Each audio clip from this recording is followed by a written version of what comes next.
Hello বন্ধুরা, প্রিয়া ইপসা কিচেনে তোমাদের সবাইকে স্বাগতম। শাক সাধারণত আমরা সবজি দিয়ে বানিয়ে খেয়ে থাকি। একবার আমার মতন করে সবজি ছাড়া শুধু আলু দিয়ে বানিয়ে খেয়ে দেখো, বেশ অন্য স্বাদের খেতে লাগে। এটা তোমরা ভাত দিয়ে তো অবশ্যই খেতে পারবে, এমনকি এটা রুটি পরোটা দিয়েও ভীষণ ভালো লাগে। রেসিপিটা ভালো লাগলে প্লিজ আমার চ্যানেলটিকে লাইক করে দিও। তবে দেখে নাও আমি এটা কেমনভাবে তৈরি করি। গ্যাসটাকে হাই ফ্লেমে রেখে একটা কড়া বসিয়ে দিয়েছি। তার মধ্যে দিয়ে দিলাম সর্ষের তেল। তেলটা ভালো মতন গরম হয়ে গেলে ফোড়নে দিলাম গোটা জিরে। গোটা জিরেটা যখন দেখবে একটু ভাজা ভাজা হয়ে গেছে, তখন এর মধ্যে দিয়ে দিলাম দুটো বড় সাইজের পেঁয়াজ স্লাইস করে কুচিয়ে নিয়েছি, 7-8টা রসুনের কোয়া সেটাও কুচিয়ে নিয়েছি, আর 3টে কাঁচা লঙ্কা ছোট ছোট টুকরো করে কেটে নিয়েছি। সব কিছু তেলের মধ্যে দিয়ে একটু নাড়িয়ে চাড়িয়ে পেঁয়াজটা লাল হওয়ার আগেই দিয়ে দিলাম দুটো মাঝারি সাইজের আলু, এরকম ছোট ছোট টুকরো করে কেটে নিয়েছি, সেটা দিয়ে দিলাম। পেঁয়াজ আর আলু একসাথে নাড়িয়ে চাড়িয়ে বেশ লাল লাল করে ভেজে নিলাম। এবারে দিয়ে দিলাম একটা বড় সাইজের টমেটো কুচি। টমেটোটা দিয়ে সব কিছুর সাথে একটু নাড়িয়ে চাড়িয়ে নিলাম। এবারে দিয়ে দিচ্ছি হাফ চামচ ধনে, আন্দাজ করে হলুদ গুঁড়ো, আর কালারের জন্য দিলাম হাফ চামচ কাশ্মীরি লঙ্কার গুঁড়ো। তোমরা চাইলে এটা দিতেও পারো, আবার নাও দিতে পারো। দিলাম 1 চামচ আদার পেস্ট, আর দিলাম স্বাদ অনুযায়ী নুন।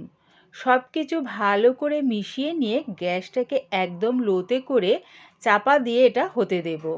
মাঝের মধ্যে চাপাটা খুলে একটু নাড়িয়ে চাড়িয়ে নেব। গ্যাসটাকে লোতে রেখে চাপা দিয়ে যদি এটা করা হয়, দেখবে আলুটা বেশ অর্ধেক সেদ্ধও হয়ে যাবে, আবার মশলাটা কষানোও হয়ে যাবে। আমি এই চচ্চড়িটা করার জন্য কোনো রকম জল ব্যবহার করব না, তাই গ্যাসটাকে লোতে রেখে চাপা দিয়ে মশলাটা কষিয়েও নিচ্ছি আর আলুটা সেদ্ধ করেও নিচ্ছি। কিছুক্ষণ পর দেখো আলুটা প্রায় অর্ধেকের ওপর সেদ্ধ হয়ে গেছে। এবারে দিয়ে দিলাম 2 আঁটি পালং শাক। পালং শাকটা দেখো বেশ এরকম কুচিয়ে নিয়েছি। পালং শাকটা দিয়ে আলুর সাথে একটু নাড়িয়ে চাড়িয়ে নেব।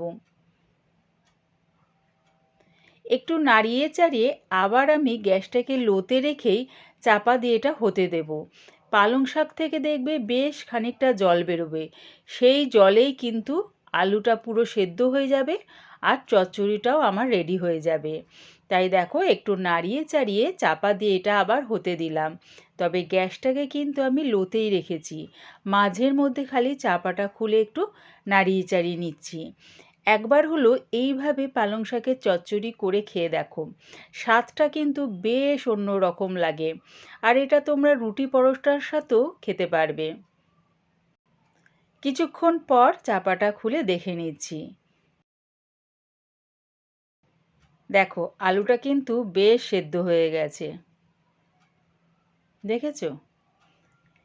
এবারে এর মধ্যে দিয়ে দিলাম সামান্য একটু চিনি। তোমরা চাইলে দিতেও পারো, আবার নাও দিতে পারো। চিনিটা দিয়ে চচ্চড়ির সাথে ভালো করে মিশিয়ে নিয়ে যে জলাভাবটা আছে সেটা শুকিয়ে নেব। রেডি হয়ে গেছে আমার দারুণ স্বাদের পালং শাকের চচ্চড়ি।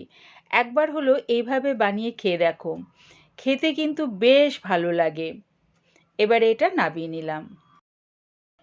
আমার এই পালং শাকের চচ্চড়ির রেসিপিটা পুরো দেখার জন্যে প্রিয়া ইপসা কিচেনের থেকে তোমাদের সবাইকে অনেক ভালোবাসা রইল। রেসিপিটা ভালো লাগলে প্লিজ আমার চ্যানেলটিকে সাবস্ক্রাইব করে দিও।